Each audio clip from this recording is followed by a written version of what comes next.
सहना सहना भवतु भवतु सहनौ सहनौ भुनक्तु भुनक्तु सह वीर्यं वीर्यं करवावहै करवावहै तेजस्विनोऽधित्वमस्तु तेजस्विनोऽधितमस्तु मा मा विद्विषावहै विद्विषावहै। शङ्करं शङ्कराचार्यं शङ्कराचार्यं केशवं केशवं बादरायणं बादरायणम् सूत्रभाष्यकृतौ सूत्रभाष्यकृतौ वन्दे वन्दे भगवन्तौ भगवन्तौ पुनः पुनः पुनः पुनः। ध्यायेत् नित्यं नित्यं महेशं महेशं रजतगिरिनिभं जतगिरिनिभं चारुचन्द्रावन्तसं चारुचन्द्रावन्तसं रत्नाकल्पोज्ज्वलङ्गं रत्नाकल्पोज्ज्वलं परशुमृगवरा अभीतिहस्तं अभीतिहस्तं प्रसन्नं प्रसन्नं पद्मासीनं आसीनं समन्तास्तुतं समन्तात्पुस्तकगणे अमर्गणैः व्याघ्रं व्याघ्रं धृतिं कृतिं वसानं वसानं विश्वाद्यं विश्वाद्यं विश्ववन्द्यं विश्ववन्द्यं निखिलभयहरं निखिलभयहरं पञ्चवक्त्रं पञ्चवक्त्रं त्रिनेत्रम् त्रिनेत्रम्। ॐ ॐ सद्योजातं सद्योजातं प्रपद्यामि प्रपद्यामि सद्योजाताय सद्योजातं वै नमो नमः नमः।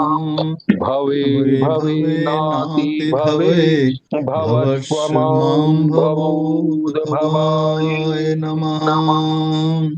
पंचमुखी महादेव के पश्चिम मुख स्वरूप महादेव की शरण में जाता हूँ। सद्योजात भगवान को मेरा बार बार प्रणाम है। हे देव, अनेक जन्मों को प्राप्त करने के लिए मुझे प्रेरित मत करो। जन्म नहीं लेने के निमित्त तत्व ज्ञान प्राप्त करने के लिए प्रेरित करो। संसार के उद्धारक सद्योजात को नमस्कार है। ओम नमः शिवाय। शिवाय।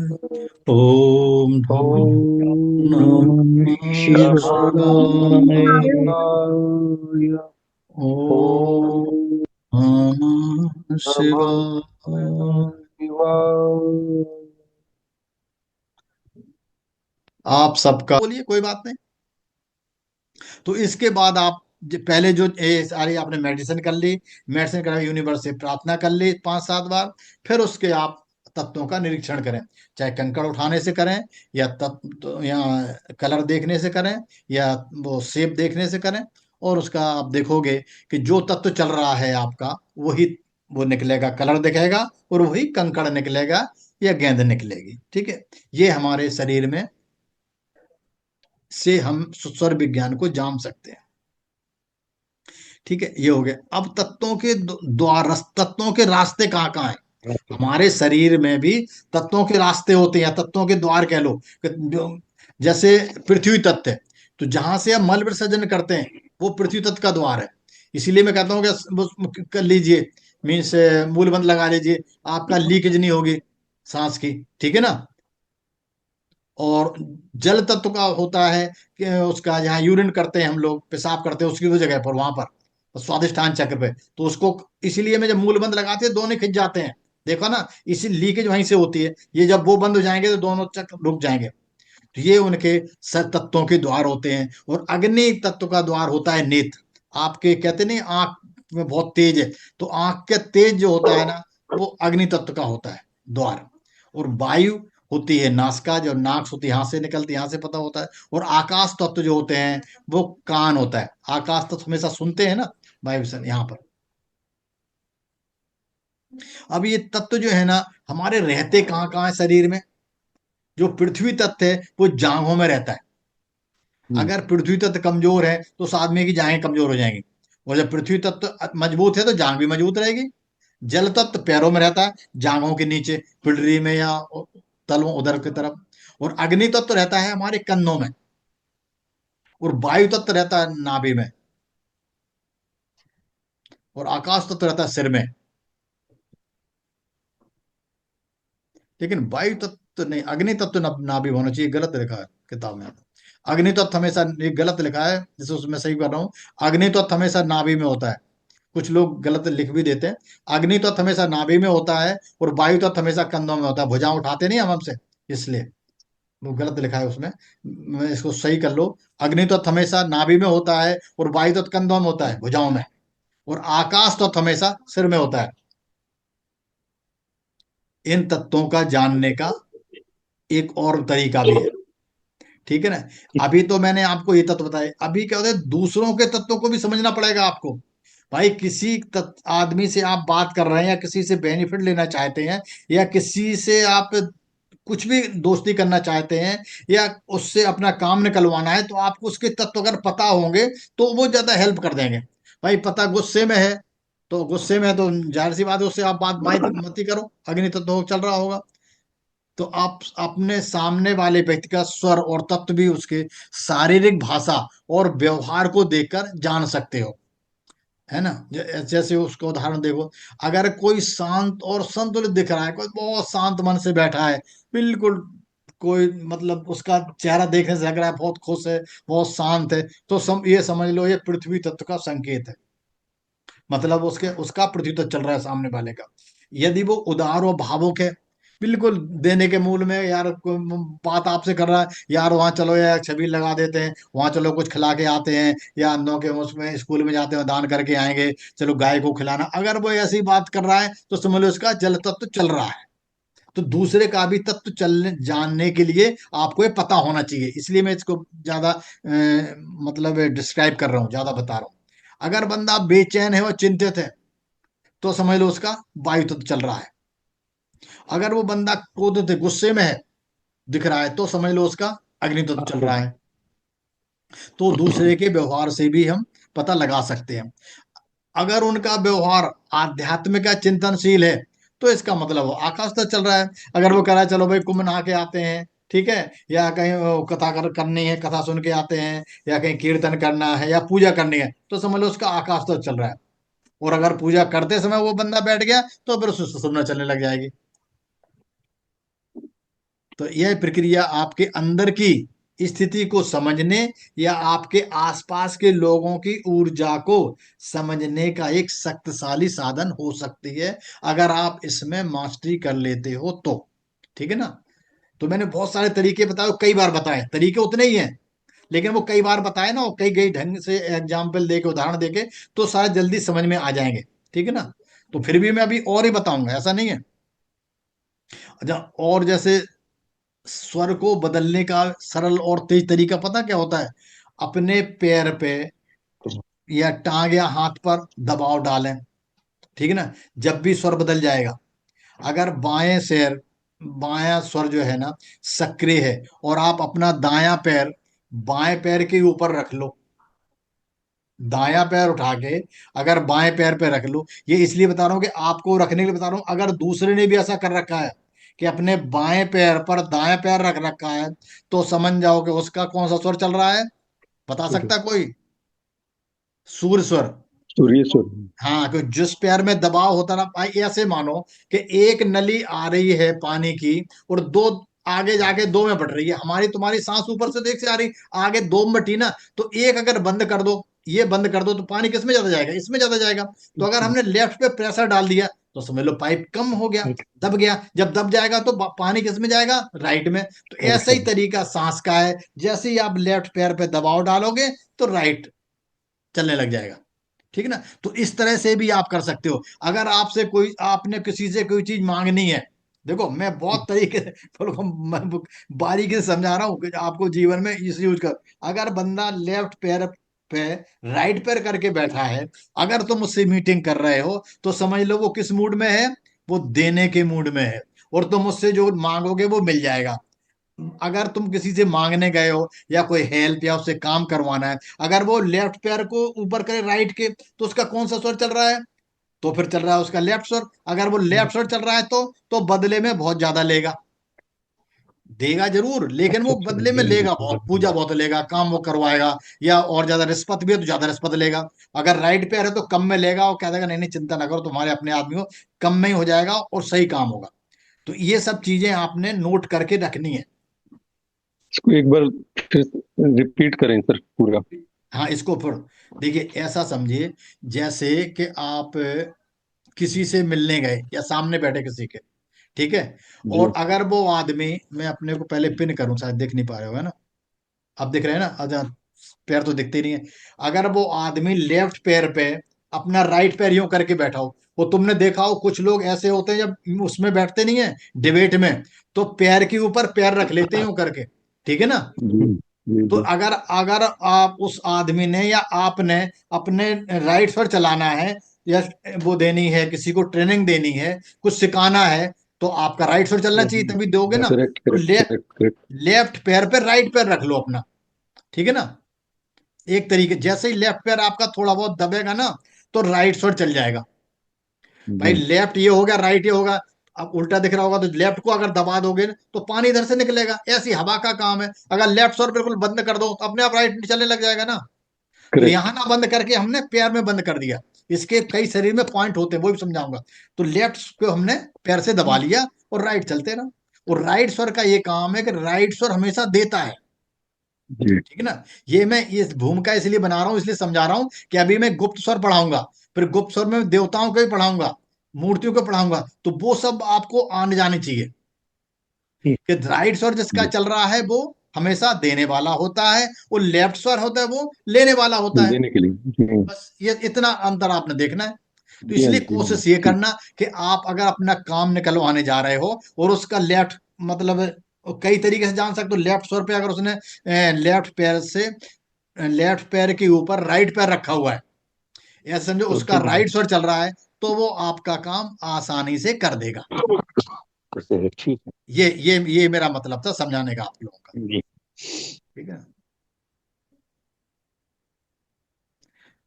ये पैर पे भी है, घुटनों पर भी है, पालथी मार कर, ऐसे कई चीजें हैं, 8-9 पॉइंट है, मैं लिखवा दूंगा अभी बाद में, ठीक है ना? जी। जी। अब अभी जो हम तत्वों के बारे में पढ़ रहे हैं, तो एक भगवान रमण महर्षि जी हुए हैं साउथ में, बहुत अच्छे भगवान थे।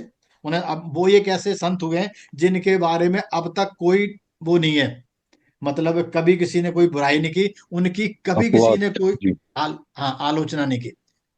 रमण महर्षि जी, माने हमने वेद और जो उपनिषद है उन्हीं के यहाँ से पढ़े हैं। दिल्ली में भी है, लोधी कॉलोनी में सेंटर, जी। ठीक जी। है। जी। तो उन्होंने एक किताब लिखी थी, उपदेश सार। उसमें टोटल 31 श्लोक है, कभी मौका लगे तो पढ़ लेना, बहुत छोटी सी बुक है, लेकिन वो बहुत अच्छी है। मेरे को बहुत पसंद आती है, और आप लोगों को भी पसंद आएगी। हिंदी में भी, इंग्लिश में भी, कोई वर्जन ले सकते हो, नहीं तो आप यूट्यूब से भी डाउनलोड कर लो, वो मिल जाती है वहां पर। तो उन्होंने एक जगह लिखा 16वें श्लोक में कि दृश्य भारतम चित्त में आत्मना चित्त दर्शनम तत्व दर्शनम। मतलब दृश्य से परावृत किए गए चित्त को स्वयं के चैतन्य स्वरूप का दर्शन होता है, और यही तत्व दर्शन है। जो तत्व बता रहा हूं ना, जो तत्व, इनके दर्शन होने का मतलब ही आपको परमात्मा के दर्शन हो रहे हैं, ठीक ना? तो आप इसके ये करें कैसे, ये तो उन्होंने श्लोक में लिख दिया, इसको मैं थोड़ा समझाता हूं कि आपको लाइफ में कैसे करना है। आपने चिंतन इस प्रकार करना है, जैसे चित्त में अनेक वृत्तियां उठती हैं, जो आप चित्त जी। मतलब कहते हैं मन को।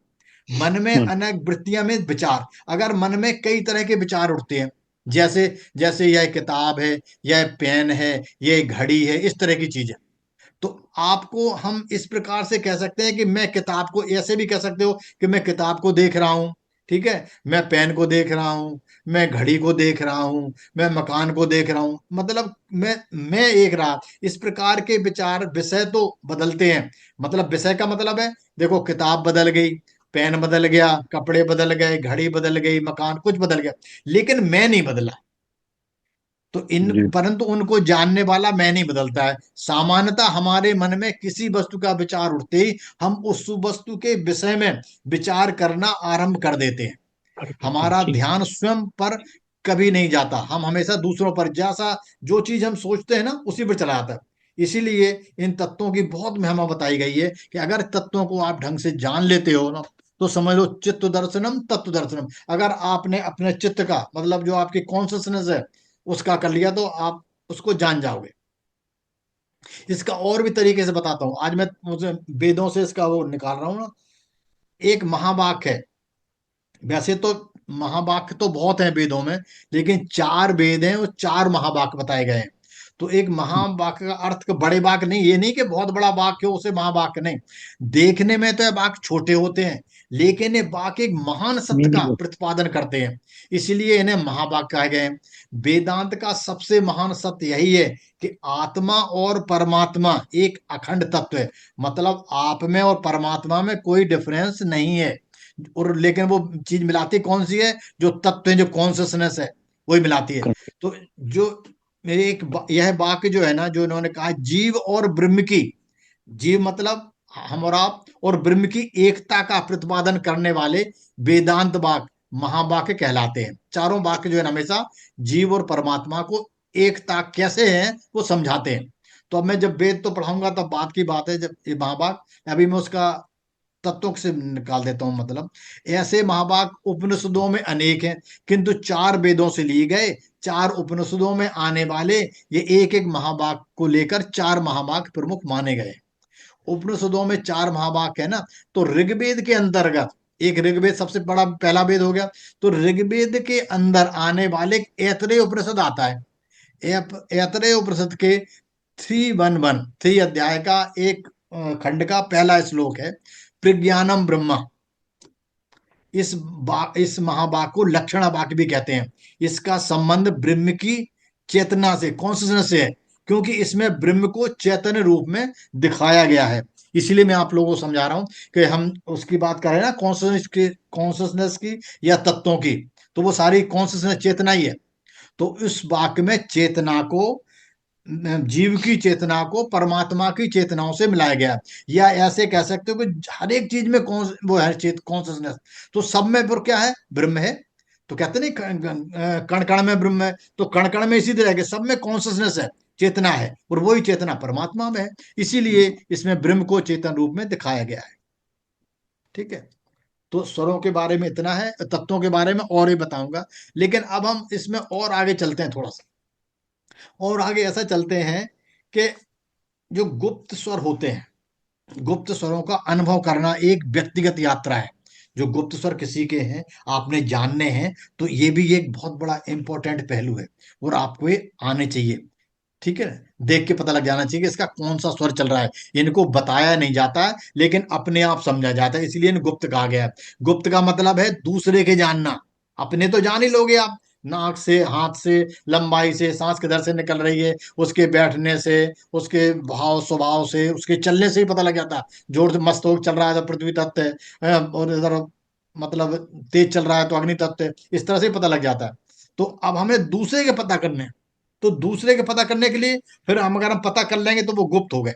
इसीलिए इसको गुप्त नाम दिया है कि गुप्त स्वर है ना, उन सूक्ष्म या छिपे हुए पहलियों को संदर्भित करता है जो आसानी से समझ में नहीं आते।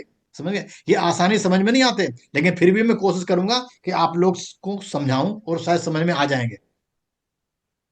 जिनके बारे में कम चर्चा की जाती है, इनके बारे में बहुत लोग कम ही बोलते हैं। जहाँ जिन लोगों ने कोर्स कर रखे हैं, कई लोग बड़े एक्सपर्ट बैठे हैं, आपने देखा होगा गुप्त स्वर के बारे में बहुत थोड़ा ही बहुत बताते हैं, ज्यादा बताते नहीं। लेकिन मैं इनके बारे में खूब खुल के बताऊंगा, चिंता ना करो।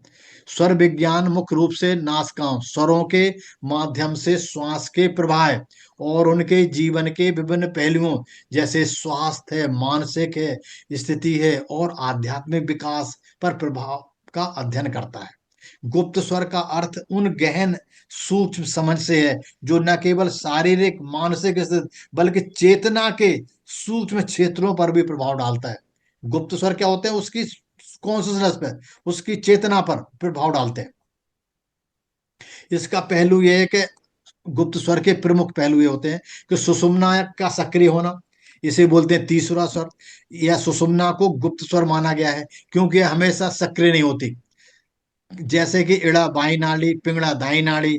जब सुषुम्ना सक्रिय होती है तो दोनों नासिका के श्वास समान रूप से प्रवाहित होते हैं। मतलब जो श्वास दोनों नाक से बराबर चल रही होती है। इस समय आध्यात्मिक अभ्यास, ध्यान और उच्च चेतना की गतिविधियों के लिए उपयुक्त माना गया है। यह अवस्था सूक्ष्म होती है और इसे प्राप्त करने के लिए उन्नत अभ्यास की आवश्यकता होती है। जो लोग सुषुम्ना पकड़ लेते हैं, आप समझ लो आप स्वर विज्ञान के अगले लेवल तक पहुंच गए हैं। सुषुम्ना पकड़ भी में आनी चाहिए आपको। स्वर तो पकड़ ही लेते हो, आपके लेफ्ट चल रहा राइट चल रहा, इसी तरह सुषुम्ना पकड़ में आनी चाहिए कि आप कौन सा सुषुम्ना कब सक्रिय हुई और कब खत्म होके इसने अपना स्वर बदल लिया। तो ये सूक्ष्म लेवल की बातें होती हैं, लेकिन ये मेडिटेशन करोगे, ध्यान करोगे, तो ये पकड़ में आराम से आ जाती है। अब होता है आध्यात्मिक अभ्यासों पर प्रभाव। गुप्त स्वर का अर्थ यह समझने से है कि विभिन्न स्वर आध्यात्मिक प्रकृति को कैसे प्रभावित करता है। उदाहरण के लिए सुषुम्ना स्वर को गहरे ध्यान में, उन्नत जागरूकता में और दिव्य के साथ जुड़ने के लिए, मतलब परमात्मा के साथ अगर आपने एक होना है तो महत्वपूर्ण माना जाता है, तो उस समय आपकी सुषुम्ना चलनी चाहिए। साधक इस स्वर को सक्रिय करने पर ध्यान केंद्रित करते हैं ताकि वे साधारण चेतना से परे जा सकें, जो आपकी कॉन्शियसनेस है इसको थोड़ा ऊपर ले जा सके। एक दिन में, चलो अभी कुछ दिन में आपको एक वीडियो बना के देता हूँ, वो अपनी कॉन्शियसनेस को बढ़ाएं। आप जो कॉन्शियसनेस की बात कर रहा हूँ, चेतना की, ये वाइब्रेशन होती है शरीर की, इस वाइब्रेशन को कैसे बढ़ाएं, इसके कई तरीके हैं। तो जो जो मेरे को आते हैं बता दूंगा, उससे आप करोगे ना तो आपकी कॉन्शियसनेस बढ़ जाएगी। जब कॉन्शियसनेस बढ़ जाएगी तो आप जल्दी उसमें मतलब और जल्दी हर चीज समझ में आने लग जाएगी, आपके काम बनने लग जाएंगे। ठीक है ना। तो ये अगर कोई आध्यात्मिक का काम करना है तो इसका अध्याय एक और गुप्त आपको बता दूं, गुप्त बता रहा हूं ना, तो गुप्त चीज और सुन लो। अगर आपकी सुषुम्ना चल रही हो, ये जो मैं गुप्त बता रहा हूँ ये किताबों में नहीं है, इसलिए कह रहा हूँ गुप्त।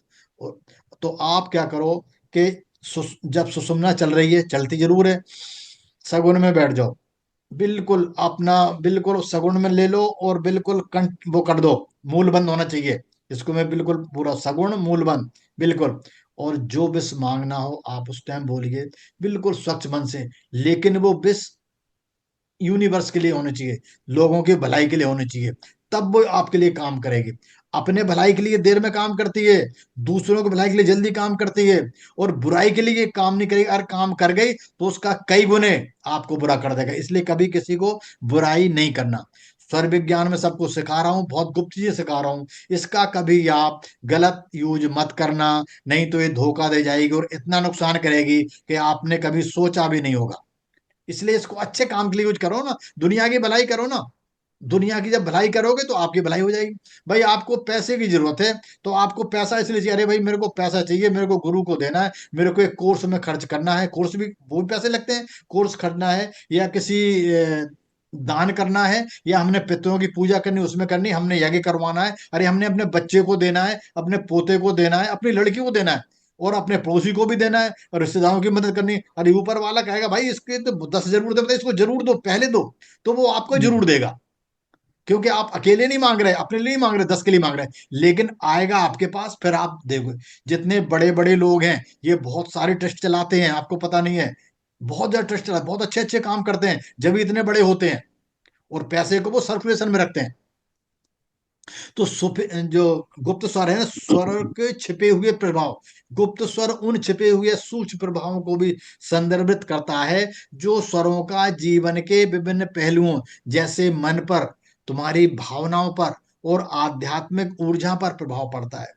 उदाहरण के लिए किसी विशेष स्वर की प्रधानता निर्णय करके लेने से भावनात्मक प्रतिक्रियाएं और यहाँ तक कि आध्यात्मिक अनुभवों को भी सूक्ष्म रूप से प्रभावित कर सकती हैं। अगर आपने गुप्त स्वरों को पहचानने लग गए, गुप्त स्वर में आपकी सुषुम्ना भी आती है और दूसरे के स्वर भी आते हैं, अगर उनको पहचानने लग गए, उसके हिसाब से अगर काम करने लगे, तो परमात्मा का अनुभव आपको बहुत जल्दी होने लग जाएगा। परमात्मा का अनुभव ऐसे दिखता नहीं है, ना आपके सामने आएगा, सिर्फ उन चीजों को आप शरीर में अनुभव कर सकते हो, फील कर सकते हो कि हाँ ऐसा हो रहा, शरीर में ये हो गया, ठीक है। तो ऐसे करने के लिए आपको इन स्वरों को पहचानना जरूरी है। समय और जागरूकता, अब स्वर विज्ञान में कई बहुत महत्वपूर्ण है कि कौन सा स्वर सक्रिय है, इसके परिणाम को समझा जाए। गुप्त स्वर का ज्ञान यह सिखाता है कि विशेष समय और परिस्थितियों में स्वर का ज्ञान अधिक प्रभावी हो सकता है। आपको क्या काम करना है, उस समय कौन सा स्वर चलना चाहिए, इसका आपको ज्ञान होना चाहिए। ठीक है। तो इसका अक्सर गहरे आध्यात्मिक अभ्यासों से जुड़ा होता है। तो कभी जो जो काम कर रहे हो, जो जो मैंने काम लिखाए थे कि लेफ्ट स्वर में ये काम होते हैं, राइट स्वर में होते हैं, सुषुम्ना होते हैं, उन सारे कामों का अगर आपको ज्ञान है तो फिर आप आगे बढ़ सकते हो बहुत जल्दी और अच्छी तरह से। और संतुलन के रहस्य, संतुलन का मतलब है ईड़ा पिंगला और सुषुम्ना के बीच संतुलन प्राप्त करना स्वर विज्ञान का एक उन्नत पहलू माना जाता है। वो गुप्त स्वर का ज्ञान साधकों को इस संतुलन की ओर काम करने में मदद करता है, जो उच्च चेतना और समग्र कल्याण की कुंजी है। ठीक है, स्वर विज्ञान का और थोड़ा बताता हूं। गुप्त स्वर को समझना और इसका उपयोग करना स्वर विज्ञान का गहन ज्ञान और अभ्यास मांगता है, जो कि अक्सर किसी कुशल शिक्षक के मार्गदर्शन में, ऐसा वैसा बंदा सिखाएगा तो समझ में नहीं आएगा। तुमने देखा होगा कि बहुत से लोग कोर्स करके आते हैं, वो उनमें थोड़ा लोभ भरा होता है, इसलिए तो वो दो दो कोर्स करते हैं तब भी समझ में नहीं आता। तीन तीन बार लोगों ने सीख लिया तब भी समझ में नहीं आ रहा। क्यों नहीं आ रहा? क्योंकि उनके वो इतना देना नहीं चाहते, वो तो लेना चाहते ना, वो बदले में ज्यादा लेना चाहते हैं। उनका लेफ्ट सर में सिखा रहे होंगे, वो जो राइट सर में सिखा रहा होगा वो तो देते जा रहा है, लेते जाओ, तो आपको जल्दी समझ में आ रहा है। सिखाने वाले का राइट सर चल रहा हो और अगर आपका लेफ्ट सर चल रहा है तो ले, इसका मतलब आप लेने के मूड में हो, और मैं इसलिए कहता हूँ कि पानी पी लिया करो, तो आप समझ लो बहुत जल्द चला जाएगा, और ये आप फिर भूलोगे नहीं, सीधा स्टोर हो जाएगा ये आपके अंदर। ठीक है, तो कहते नहीं कि इसे किसी कुशल शिक्षक के मार्गदर्शन में या अनुशासित आत्म अभ्यास के माध्यम से भी सीखा जा सकता है। मतलब अपने आप भी सीख सकते हो, लेकिन अनुशासित, अनुशासित का मतलब है जैसे मैंने मेडिसिन दी आपको, डेली आधे एक बार करने करनी है, जो प्रैक्टिस है कोई नहीं बैठा, 10-10 मिनट अपने आप कर लो। फिर किताब उसकी यूट्यूब की जरूरत नहीं है, किसी वीडियो देखने की जरूरत नहीं है। क्यों? 2-3 बार में याद हो जाता है, जब दिल करा जब बैठ लो, 2-3 बार करो, लेकिन अभ्यास आपको करना पड़ेगा। इसका और वो कुछ जी। पहलू बताऊं गुप्त स्वर के। गुप्त स्वर विज्ञान का एक महत्वपूर्ण और रहस्यमय पहलू है।